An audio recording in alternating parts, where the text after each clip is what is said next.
As you know, I spend a lot of time visiting schools.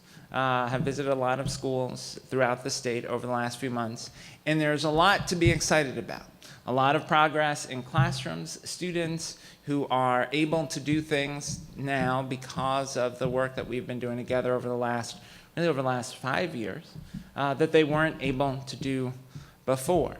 Often I'm in schools where teachers describe that the third graders they have this year are able to do things that they haven't seen third graders ever able to do before, whether that's in mathematics or in writing.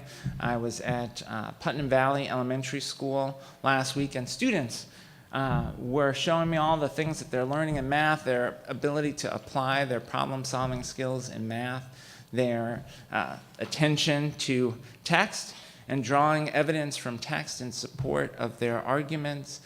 Students were sharing their writing.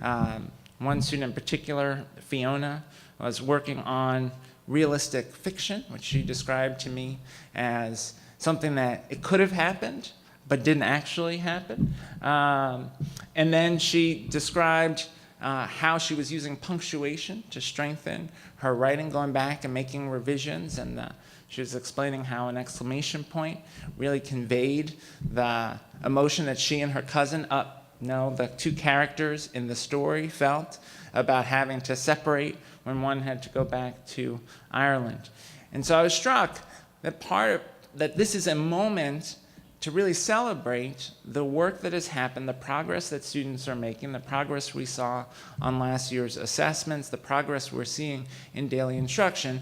But it is also a moment to ensure that we are not complacent in thinking that the work is done. Ultimately, the outcome we see, college and career readiness for all of our students, is work that will never be done. So that is in some ways comforting, right? Because we know there will always be more to do. And we've got to continually find ways to get better. And so much of what we hope we will accomplish this week is a collective conversation about continuous improvement, how we continue to get better together. There are a number of statewide initiatives that are underway to support the continued evolution of our work. We recently announced the award of Common Core Institute grants to districts to develop supplemental materials, additional scaffolding, additional problem sets, additional lesson materials to complement the materials that are on Engage New York, to offer an additional set of optional supports. We've got over 200 districts that are participating in the Strengthening Teacher and Leader Effectiveness Initiative, many in this room, where teacher leaders are leading teacher teams to reflect on student work together, to reflect on videotape of instruction together, to plan lessons together and continuously improve them in the tradition of Japanese lesson study. We have teacher leaders who are pulling together groups to do academic work themselves, to read challenging texts themselves and discuss them, to practice that experience of engaging with texts. Folks who are pulling groups together to read about instructional strategies, supports for students with disabilities and English language learners, and through that Strengthening Teacher and Leader Effectiveness grant program, those districts are also disseminating what they are learning to their neighboring districts. So particularly this week, we will focus on how we continue to improve our efforts to help our struggling students reach to the higher standards.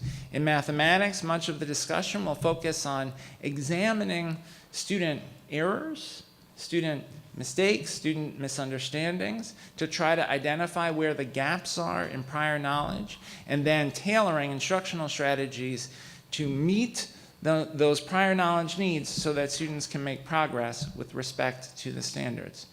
In English language arts, we will spend time talking about scaffolding for students with disabilities, focused on the notion that there is no right intervention or wrong intervention in a general sense.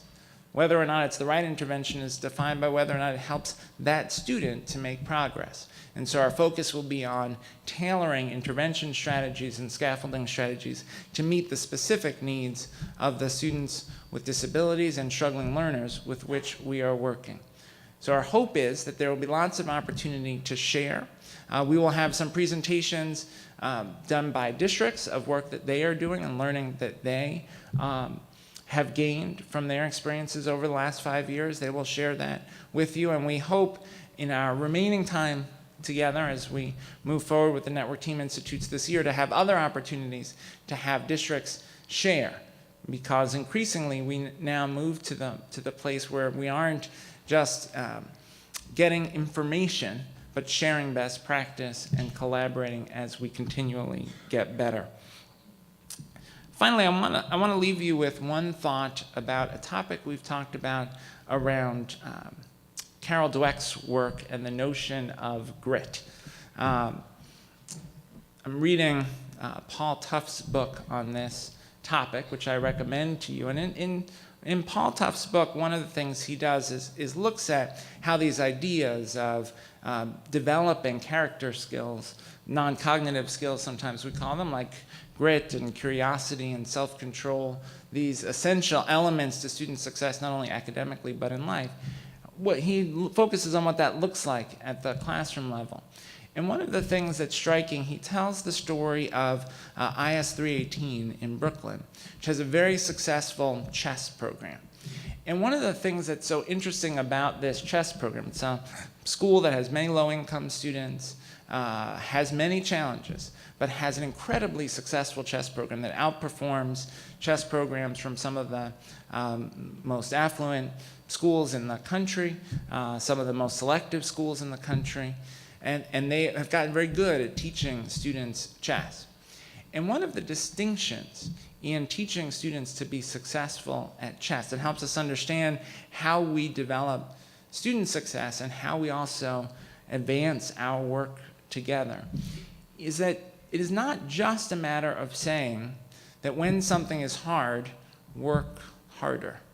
Right? One of the challenges sometimes as we try to teach students perseverance and tenacity is that the student might struggle with a task. We've instilled this sense that the way you're going to succeed at this task is you're going to work harder and persevere. And so the student works harder, but still struggles with the task. And the distinction that Tuff helps to illustrate in this example about the teaching of chess at 318 is that it's not just about going back and trying again, but it's about the knowledge that what will lead to success is tweaking your strategy. And so he describes how the teacher, the coach of the chess team at 318, spends time with students after they've lost a chess match, going through the moves reviewing every move of the game. What did you do? What did the other person do? What happened as a result? And what could you do differently next time to get a different result? And what he describes at 318 is this culture in which the students learn about chess and ultimately about life. That part of how you get to be successful is to have certainty that you can prevail if you can figure out the right strategy. That perseverance isn't just about working harder, it is also about working smarter, figuring out what could I have done differently to get to a different outcome. This is part of what we need to teach students about what's hard about more challenging standards. Right? When students struggle on the math quiz, part of the work is to help them see where their mistakes were, to address those misunderstandings so that they can come back and do it differently the next time. When students submit an essay and they've struggled with that essay and they haven't made their arguments clear, part of the work is the time that it takes to work with that student to rethink how they frame their argument, the evidence that they chose, the language that they chose, the introductory clauses to their sentences. How might those be changed in order to get to a different outcome? Similarly, in our work together, for the students who struggle, the question is, what's the next strategy that we could employ that would help us get those students to be successful? So when we're talking about this math work of looking back at prior misunderstandings in order to help students accelerate towards the standards, that is very similar to the exercise that the students at 318 do around chess, right? It's looking back and trying to figure out what could we have done differently? What could the student have learned differently to get to a different place mathematically? Similarly, as we look at the question of scaffolding for students with disabilities, it's the same question.